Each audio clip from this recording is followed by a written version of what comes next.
Bonjour à tous, c'est Laure de Cerdelier. On se retrouve aujourd'hui pour une nouvelle recette de cake design. Nous allons réaliser une chouette toute mignonne qui va impressionner petits et grands. La chouette sera composée d'un gâteau red velvet, d'une ganache montée chocolat blanc vanillé et d'une crème au beurre à la meringue. Comme tous les gâteaux en pâte à sucre, ça va vous demander quelques préparations et un peu d'organisation. Mais pas de panique, je suis là pour vous aider. Je vous conseille de vous organiser de la manière suivante. À J-1, on va réaliser le red velvet et la ganache montée. Et le jour J, on va réaliser la crème au beurre meringuée, le montage, le recouvrement et la déco en pâte à sucre. Alors, ça vous tente? C'est parti pour la recette. Pour notre recette, j'ai choisi de réaliser un red velvet. Pour l'histoire, c'est un gâteau d'origine américaine à base de cacao dont la spécificité est d'avoir une couleur rouge à la découpe. Il est parfait pour les cake design car il a une excellente tenue. Je vais commencer par réaliser un lait caillé. C'est un lait auquel on ajoute de l'acidité, soit avec du citron ou soit avec du vinaigre de cidre. Cela apportera du moelleux à votre gâteau. Ajoutez le jus de citron dans le lait sans mélanger et laissez poser 15 minutes. Pendant ce temps, mélangez la farine avec la maïzena, le cacao en poudre, le bicarbonate et le sel. Au robot, fouettez le beurre pommade et le sucre jusqu'à blanchissement, puis ajoutez les œufs battus en petits filets. Une fois le mélange homogène, ajoutez l'extrait de vanille. Pour colorer votre gâteau, utilisez du colorant en gel rouge à diluer dans votre lait. Remplacez le fouet du robot par la feuille, puis ajoutez le lait coloré et les ingrédients secs en alternance.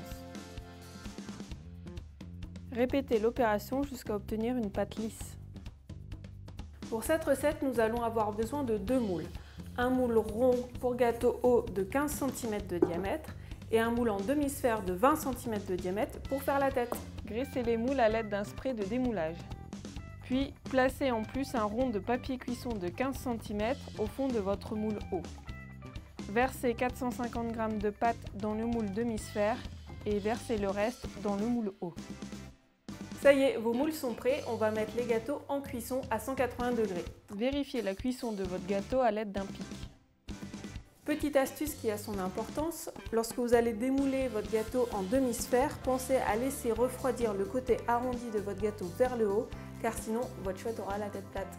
Une fois les gâteaux réalisés, on peut passer à la réalisation de la ganache montée chocolat blanc et vanille. Vous verrez, cette recette est parfaite, elle a une texture très onctueuse et très peu sucrée.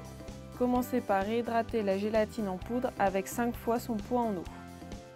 A l'aide d'un couteau, récupérez les graines de votre gousse de vanille et mettez-les dans votre casserole avec la crème. Pour donner un goût plus intense à votre crème, vous pouvez rajouter, si vous le souhaitez, de l'extrait de vanille en plus, ainsi que la gousse grattée. Puis portez la crème à ébullition. Une fois la crème chaude, retirez la gousse de vanille, puis ajoutez la gélatine réhydratée. Mélangez jusqu'à complète dilution de la gélatine. Versez la crème chaude en plusieurs fois sur le chocolat blanc préalablement fondu. Mélangez jusqu'à obtenir une belle ganache bien lisse. Si besoin, n'hésitez pas à donner un petit coup de mixeur plongeant en plus. Comme toutes les ganaches, on filme au contact et on réserve au froid jusqu'au lendemain. Le lendemain, on récupère nos red velvet refroidis. Pour la recette, j'ai découpé notre gâteau en 4 parts égales. J'ai ensuite égalisé notre gâteau en demi-sphère afin de pouvoir le superposer correctement et avoir un gâteau bien droit. Maintenant que les gâteaux sont découpés, on peut passer au montage.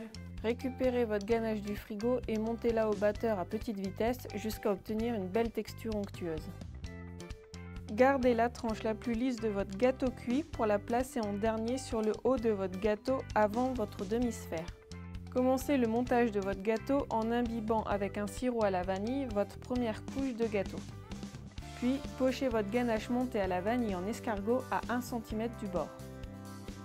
Recouvrez votre crème vanillée avec la deuxième tranche de votre gâteau, puis répétez l'opération jusqu'à terminer avec la tranche lisse que vous aviez mise de côté.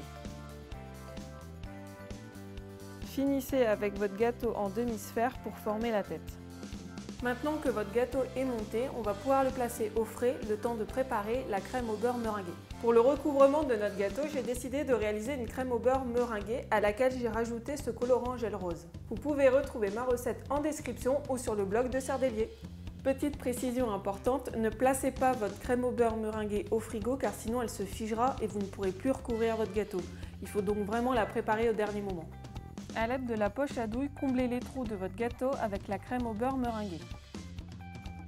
Recouvrez l'intégralité de votre gâteau puis lissez avec une spatule droite. N'oubliez pas de recouvrir le dessus de votre gâteau. Pour terminer proprement votre lissage, n'hésitez pas à utiliser ce lisseur à ganache. Pas de panique si vous avez l'impression que votre crème n'est pas lisse, vous pouvez la rectifier avec une spatule afin d'enlever les défauts. N'hésitez pas à alterner entre remettre de la crème sur votre gâteau et la prise au froid. Vous pouvez faire cette étape autant de fois que vous le souhaitez jusqu'à ce que le résultat vous convienne. Une fois que votre gâteau est bien refroidi, on va passer au recouvrement avec la pâte à sucre et votre meilleur ami, le lisseur. Après avoir bien malaxé votre pâte à sucre, vous allez pouvoir l'abaisser. Mais quel casse-tête de savoir à quelle taille on peut étaler la pâte à sucre. Pour cela, voici ma petite astuce. Il vous suffit de prendre la hauteur de votre gâteau x 2 ainsi que son diamètre. Donc par exemple, ici nous avons 14 cm, donc 14 x 2 avec 15 cm de diamètre, ce qui nous fait 43. N'hésitez pas cependant à prendre une marge de sécurité. Avec un rouleau à pâtisserie, étalez votre pâte à sucre à la bonne taille. Puis recouvrez votre gâteau à l'aide d'un lisseur. Vous pouvez retrouver les techniques de recouvrement dans le tuto en description. Maintenant que votre gâteau est recouvert de pâte à sucre, on va pouvoir passer à la décoration pour donner vie à votre chouette. Petit détail qui a son importance, n'oubliez pas de bien malaxer votre pâte à sucre avant de l'étaler pour faire de jolies décorations tout en finesse. On commence avec le visage et les ailes de la chouette grâce à ce gabarit disponible sur le blog de Cerdelier. À l'aide d'un scalpel, découpez le visage dans de la pâte à sucre blanche, puis les ailes dans de la pâte à sucre bleue. À l'aide de la pâte à sucre bleu marine et bleu ciel, modélisez les yeux et les cils afin de les rendre le plus réels possible. Avec de la pâte à sucre marron, réalisez un petit bec et collez le tout sur votre gâteau à l'aide de colle alimentaire. Puis faites la même chose avec les ailes de part et d'autre du visage. Pour donner un peu de peps et de relief à vos ailes, on va utiliser un découpoir pour détailler les plumes. Vous pouvez utiliser deux teintes de rose différentes pour faire un joli camailleux. Détaillez les plumes de deux tailles et de couleurs différentes.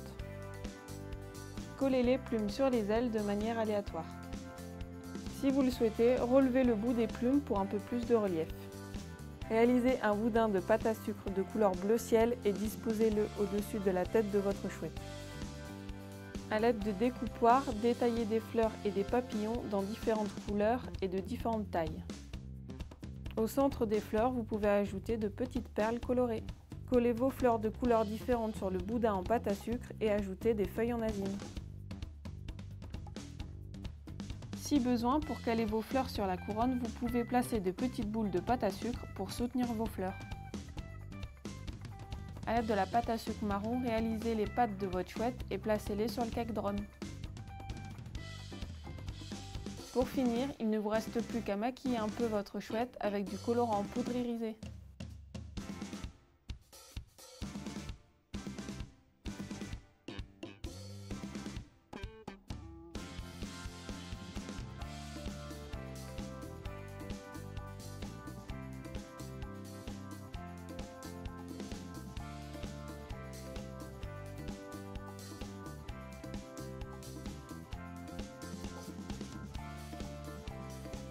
Et voilà, notre petite chouette est terminée. J'espère que vous avez pris autant de plaisir que moi à la faire et que vous culpabiliserez moins à la manger. Je vous laisse avec la liste des ingrédients et je vous dis à très bientôt pour une nouvelle recette.